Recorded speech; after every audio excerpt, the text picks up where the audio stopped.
एक बार गौतम बुद्ध से उनके शिष्यों ने पूछा, गुरु जी कृपया हमें बताएं कि कर्म क्या है। गौतम बुद्ध ने अपने शिष्यों से कहा कि कर्म को समझने के लिए मैं तुम्हें एक कहानी सुनाता हूँ। इस कहानी से तुम समझ जाओगे कि कर्म क्या है।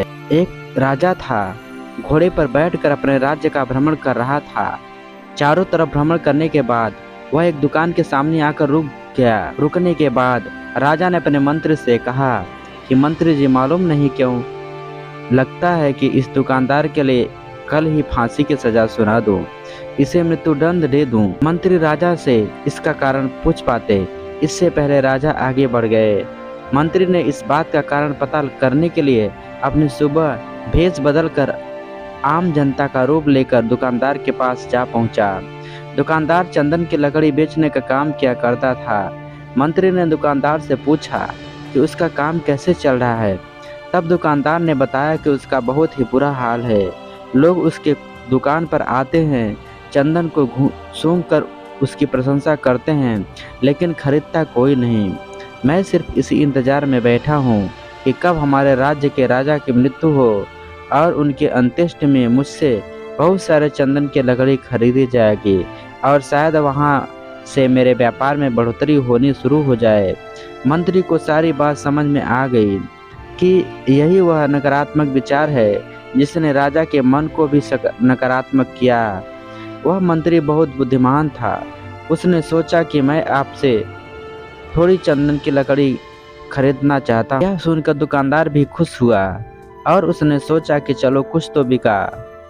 उसने चंदन की लकड़ी को कागज से लपेटा और अच्छी तरह पैकिंग करके वह लकड़ी मंत्री को दे दी।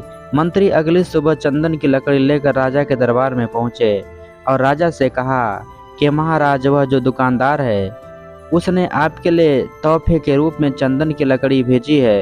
यह सुनते ही राजा बहुत खुश हुए और मन ही मन सोचने लगे कि मैं बेकार में उस दुकानदार के बारे में गलत बातें सोचा करता था। उसने चंदन की लकड़ी को हाथ में लिया, उसमें बहुत ही अच्छी सुगंध आ रही थी। राजा इससे बहुत ही खुश हुए और उसने दुकानदार के लिए मंत्री के हाथों सोने के सिक्के भिजवाए। उसी आम जनता का रूप लेकर मंत्री अगले दिन सोने के सिक्के के साथ दुकानदार के पास पहुंचा। दुकानदार बहुत खुश हुआ और उसने सोचा कि मैं राजा के लिए कितनी गलत बातें सोचा करता था। राजा तो बड़े ही दयालु हैं। ये कहानी जब खत्म हुई तब गौतम बुद्ध ने अपने शिष्यों से पूछा कि अब आप बताएं कि कर्म क्या है। शिष्यों ने उत्तर देते हुए कहा कि शब्द ही हमारे कर्म हैं। हम जो काम कर रहे हैं वही हमारे कर्म हैं, जो हमारी भावनाएं हैं वही हमारे कर्म हैं। गौतम बुद्ध ने सभी शिष्यों के जवाब सुनने के बाद कहा, आपके विचार ही आपके कर्म हैं। अगर आपने अपने विचार पर नियंत्रण करना सीख लिया तब आप महान बन जाते हैं। जब आप अच्छा सोचते हैं तब आपके साथ अच्छा होता भी है। आपके विचार ही आपको अच्छा या बुरा बनाते हैं। इस छोटी सी कहानी से सीख मिलती है, कमेंट में ज़रूर बताना। दोस्तों, चैनल पर पहली बार आए हैं तो सब्सक्राइब करके ही जाना।